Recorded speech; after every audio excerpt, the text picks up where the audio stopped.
distance in the light, vibration of a... Hello, loved ones. This is Matt Stevens, and this is the My Sober Addiction podcast.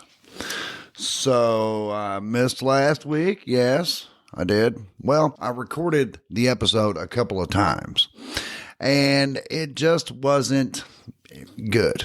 It wasn't satisfactory. Let's put it that way. And I've done this before, yes, where I had recorded an episode and was like, can't do it. Not putting that out there. So I've got a little collection, of me, I guess, ranting about whatever. Some things I felt like, it was good as far as to my liking, but I'm like, well, maybe a little controversial. So then I'm like, well, then I've made the joke of, well, maybe after I'm dead, my kids can find these things and put it out there, publish it as a previously unreleased episodes or something. So anyway, there's that. Anyway, loved ones, I hope you're well. Let's go ahead and get things going with I am, and you are as well, happy, healthy, wealthy, and free. We're free of a lot of things, and we've got a lot of things to be thankful for because we are free. And I realize that we've got a long way to go, and that's okay because it's a continuous process. And that's one of the things that we have to come to grips with in this whole thing of making ourselves better, is we have to come to grips with the fact that you're never going to be done. What I mean by that is you've got your eye on the ball now, or eye on the prize, and at least that's what you should be doing. You've got your goal in front of you, and you are going that way. And when you get there, it will probably be like, oh, well, that was cool, I guess. Now what? Right? But that's how we are. We are here in this realm, in this incarnation, in this lifetime, whatever you want to call it, to learn, to develop, to grow, to mature. So where is the top? Where's the peak? And I'm not sure there is one, but we should constantly be trying to get better. We should constantly be striving for more. If you ask a millionaire if he thinks he's rich, he'll probably tell you, I'm doing all right. I'm doing pretty good, but would I consider myself rich? They probably wouldn't. You may think that sounds insane, but it's all really a matter of perspective, isn't it? It's all a matter of where you are currently. And that's just looking at things as far as a monetary way, because I think we've gotten past that. We understand that money is just a tool. Money itself is the means to an end. And I'm not diminishing the value of money. Please understand. I know we live in a 3D physical realm, and that's the way things are here. The way things are here is there is a financial system. Now you can like it, you can not like it, you can think it's unfair, you can think whatever you want, but it doesn't change the fact that it is what it is. And that's where you are, and we're not going to change that. Remember, we're not going to change the world. In fact, if you're trying to change the world, if you're trying to make the world a better place or whatever, I'm sorry, but you're trying to roll a boulder up a hill. It's just not what you're here for. You're here to grow, learn, mature, get better. For what? Well, for whatever's next. What's next? I can speculate. We can speculate. We can talk about it. And it's fun to think what's going to come next. Are we in training to be creators ourselves? Are we going to create our own universes at some point? Is that what this is all about? That's speculation. I haven't given that much thought. Yes, I absolutely do believe that we are creators in training. I do believe that we are learning to be creators just like the creators that we are. Because you are the creator, having an experience, just like I am. We are here to grow. But you've already said that, Matt. That makes 3 times. I'm aware. I got a little bit off there. Anyway, loved ones, I appreciate you tolerating me sometimes. Just a little bit ago, at the time of recording this is Saturday, September 7th, 2024. I intend to have this episode out no matter what it takes tomorrow. I just put out a YouTube video where I had quoted Rumi. Rumi was an old philosopher, and I'd heard this quote many times. I mean, we see these quotes in memes. We see these quotes all over the place, and they sound good. They're really cool. They're like, wow, that's cool. That's profound. That's this. It's that. It's whatever. But we usually just kind of gloss over them and move on. And I'm guilty of it. Sometimes I'll do that, and then one that I've seen 100 times may jump out at me. And think, wow, I never really thought about that, right? Well, this particular quote is one that I love. I have loved. And the reason why I think is because it put into words what I had already been thinking, but I couldn't find a way to express it in a simple way. I've got a bad habit of taking a concept or an idea or whatever and just dragging it out when I'm trying to express it. Anyway, this quote is by Rumi. I'm sure you've probably heard it before. If not, you're welcome. You are not a drop in the ocean. You are the entire ocean in a drop.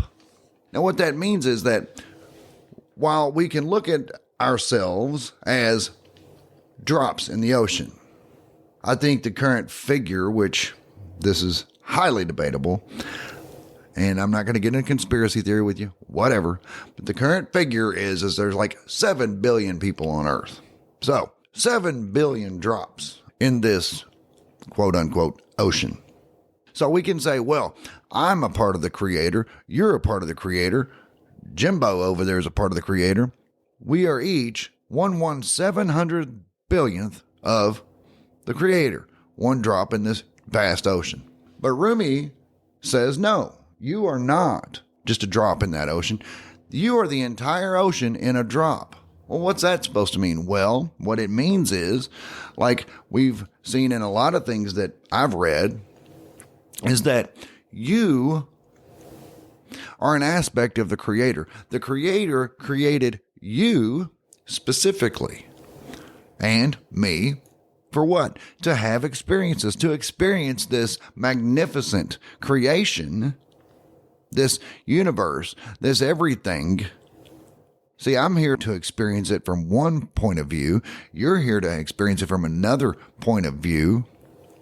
We are parts of the creator, experiencing its creation from different vantage points or different aspects.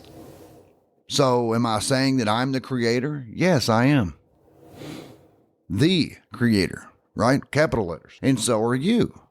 We are the creator. But we're also individuals, because your aspect and my aspect and Jimbo over there, his aspect, we're all individuals. Jimbo and I may not see eye to eye one iota. I don't know, though. I think I'd like a dude named Jimbo. I think I'm in favor of dudes named Jimbo. I am of the opinion, I suppose, that at some point, we're going to go linear right now. We're going to do some 3D thinking right now. Okay. At some point in the future, we're going to converge back into the creator. We're going to meld back in and maybe like compare notes. But the creator is going to bring us all back together. Like, all right, I sent myself over here. I sent myself over there. Little aspects of myself in doing all this. And I interacted with myself here with Matt and Jimbo there and all that. And now I'm going to bring it all back together and just put it all together. And now I've got not only a complete picture of this creation, this wonderful, amazing universe that I created, but I've also got it from different perspectives. I've also got all these different experiences, all these different ways of experiencing the same thing. See, that's kind of brings up the holographic principle of it all. Because if you're standing there and I'm standing here and we're looking at the same thing, well, we can trace it all back to one source.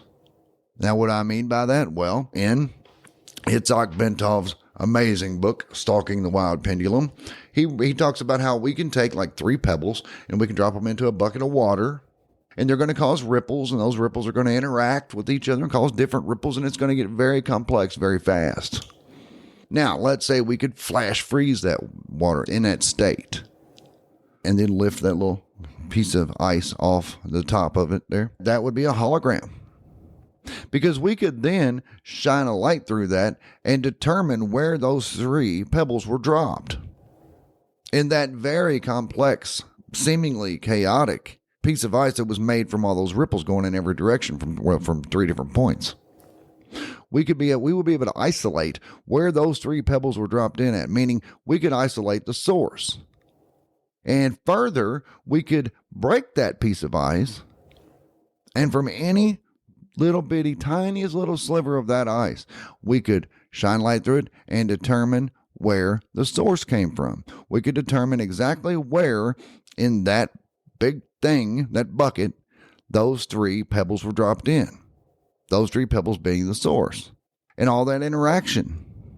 So if I'm looking at it from over here and you're looking at it from over there, what we're seeing is very different, but it's still the same creation and the same source, but from different vantage points. So we're going to see it from different angles, from different opinions, from different times. So it's going to be a very unique experience. Your experience is going to be very unique. So is mine. But if we want to trace it back, we can. And it can all be traced back to the moment those 3 pebbles were dropped in that bucket of water. And that's pretty profound. And it also shows how everything is connected. Because if we take my little piece of ice that I'm looking through and break it away from everything else and shine the light through it, we can still determine where the source is from. We can still see the whole, in other words. And if we take your little piece and we shine a light through it, we can still see the whole. It's a hologram. And it shows us the source, where it all came from. That's rather amazing. And I know I'm not real good at explaining these things. I wish I was better at this. But I do recommend reading Stalking the Wild Pendulum by Itzhak Bentov. But I will tell you, it's not an easy read. It's not like picking up a book and just casually reading. And no, it's going to make you think. It's going to make you think hard. It's going to make your brain hurt. But, well, I can't even say, but when you finally get it, because I get more of it now than I did when I started. And I have finished it, and I've read the follow-up book to it, which is A Brief Tour of Higher Consciousness. And that's got also some mind-bending things in there. But yeah, we are aspects of our Creator, of the Source, having individual experiences, learning and growing and maturing. And I know it could be like, for what purpose? Well, so that the Creator can experience its creation. So did we have to do all this for that to happen? Yes and no. I mean, could the Creator have experienced it all without putting all of us through all this? Yeah, but to really go out and have the experience is a much more thorough, I suppose, way of having the experience rather than just imagining it. Now, could the Creator imagine it? Sure. But then again, let's peel the onion one more little layer here for a second. But by imagining it, like, okay, here's this big, beautiful creation I got. I'm going to imagine every possible way I could experience it and from every possible angle and yada, yada, all that. So, the Creator sitting there, creatively imagining everything that could happen. And by virtue of having that creative, imaginative thought, here you are, still. So maybe, just maybe, this is just the Creator having that imaginative thought. Because outside of this creation, outside of our realm, outside of our linear 3D way of thinking, is there time? Is there space? Is there distance? I think we all know there isn't. Because when there is no beginning or end, there is no way to cut it up and measure it. So it just is. It's all now. Right now. And here we are, existing, living, breathing, enjoying these wonderful lives, suffering, living, dying, everything, all of it, inside the mind of the Creator, who is imagining what would it be like to be this guy, Matt Stevens? What would it be like to be Jimbo? What would it be like to be, insert your name here? Just like in that recent YouTube video, and I'm particularly proud of that one. I thought it was pretty good, actually. I wasn't certain. I went back and watched it, and I was like, wow, that was actually pretty decent. So I recommend you watch it. Matt Stevens on YouTube. Matt Stevens, MSA for My Sober Addiction. Anyway, so it's not unlike, as I said in there, the author creating a story in his or her mind. If I were to create a story in my mind, and in it I've got a cast of characters, they live in this particular town, they have this particular thing come up, and each one of them reacts in certain ways. In my imagination, this place exists. In my imagination, these characters have personalities. I can even say that these characters have free will, and that I can't dictate what they're going to do. Okay. Well, in my imagination, they are doing these things. That's where we can kind of get into a debate over, well, does that person really have free will or not? Because if they're living in your imagination and you're dreaming them up, then how do they really have free will? Because you're imagining whatever they're doing. To which I say, fair enough. Fair enough. But here's the difference. And it's like what the Kybalion tells us about all of this. The only difference between us and the Creator is a matter of degree. Meaning, the Creator is a much larger consciousness, a much larger imagination, a much larger personality, a much larger everything than we are. But nonetheless, still just the same thing. It says the only difference between the Creator and us is a matter of degree, or, as I like to put it, a matter of scale. It's much larger than we are, but it's the same thing. So we can do the same thing that the Creator can, just not as on such a grand of a scale. Not in this lifetime, anyway. Now, once we get out of here and we go, maybe that's, like I've said many times, I believe this is kind of a Creator school. Once we do finally learn this thing, and we get back out there and the Creator says, see, you learned it. You're doing it. You know how to do the same thing I do. Now we just need to increase your scale. Now we need to make it bigger.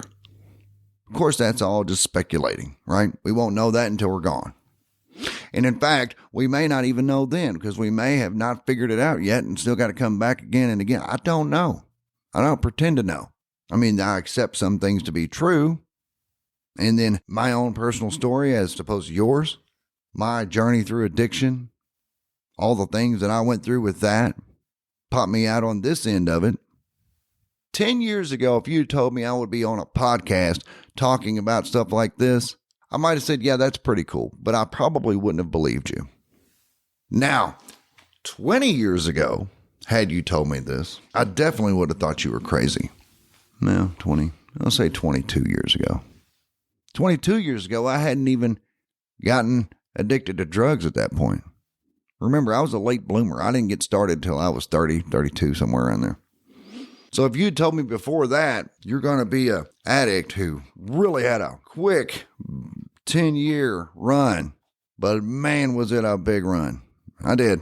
I went big. I went real big. And then you're going to get clean, you're going to get sober, and you're going to start podcasting about it, and you're going to write about it, you're going to do all these things about it, and I would have told you were crazy. But, at that point, all I really wanted to do was build a business. And then some things happened in my life right about that same time. Opioids presented themselves as the perfect way to numb myself and not have to feel that. And it was great. That's how it goes, right? So the way all this came about, the direction that my life took, I would have never been able to predict. So what makes me think that I can predict it going forward? Well, I do think that, but I don't know how. Here's what I do know. I know that I am going to be, as my mantra says, I am going to be happy, healthy, wealthy, and free. But now how that comes about, well, there we go. Because I can create up to a point. But after that, I got to be like, yeah, God, creator, higher power, I got to turn this over to you and let you handle that because I'm not real sure. Fair enough, right? It's like, okay. But I have to trust my higher power to do that. And I have to demonstrate that I trust that. How do I demonstrate? Well, by handing it over. By saying, here you go. Here's what I'm manifesting. Higher power. I'm manifesting a life of sobriety. I don't know how I'm going to do. I can't imagine how this is going to work. I can't freaking imagine it. The thought of waking up tomorrow and not using dope scares the shit out of me. Of course, this is not now. This was 8 years ago, 10 years ago. But I'm going to trust you to make it happen. And I'm going to show you that by just giving it to you. And then here's what I'm going to do. Because I do live in a physical realm, because I do live in a 3D matrix, whatever, I'm going to take a step because I do live in physicality. I'm going to take a physical step in the direction of my goal. My goal is to live in sobriety. It boggles my mind to think that this could even happen, but I trust you to do it. And I'm going to go to rehab. I'm going to go check into rehab, or I'm going to go to a clinic. I'm going to do something that shows we're doing this. This is what's happening now. Do I believe that your higher power can make things happen just because you asked? Yes, I do believe that. But I also believe, why should I? You haven't demonstrated to me that you trust me to do it. It's like the guy that is freezing cold and it's like, oh my God, I'm freezing. It's too cold to go get firewood. I wish I could once I warm up, I'll go get some firewood. Okay, genius. You're never going to warm up because you never went and got firewood. Trust that the fire will warm you up once you take the step to go outside and collect some damn firewood. That's all. So anyway, loved ones, I know I got a little off there, but we'll just say inspiration struck. But yeah, the quote that I'm kind of working on right now, operating with, you are not a drop in the ocean. You are the entire ocean in a drop. In other words, God is in you and me and Jimbo. The whole is present in its parts. Not only are we present in the whole, but the whole is present in us. That's amazing. That's a hologram. I had a podcast episode a good while back now called God is a Hologram. And I realized and that may be one of my more, some people might take offense to that. What do you mean God's a hologram? God's not a hologram. God's real. Okay, I get that. Fine. But the holographic nature of our creator is there. So anyway. Okay, loved ones. I have been writing more on Substack. I'd appreciate it if you'd go give me a subscription. Paid subscription would be fantastic, but I don't even have that turned on. So you can donate there if you'd like. Not necessary at all. Any old subscription will do. The free one's just fine with me. I appreciate it. And on YouTube, I'm getting some pretty decent content on there, really. It's going cool. I like it. I like the videos. I don't know why I like them different than I do doing these, but I do. Can't say that I like them better. I like them differently. More than like, I love you guys. I really do. Please give me a subscribe. Give me some ratings and all that good stuff. Much appreciated. Sorry I did not get the episode out last week, but it was not good enough. And this one is more of a ramble. So there you go. Happy, healthy, wealthy, and free. I'll be back with you directly. There is a distance in the light.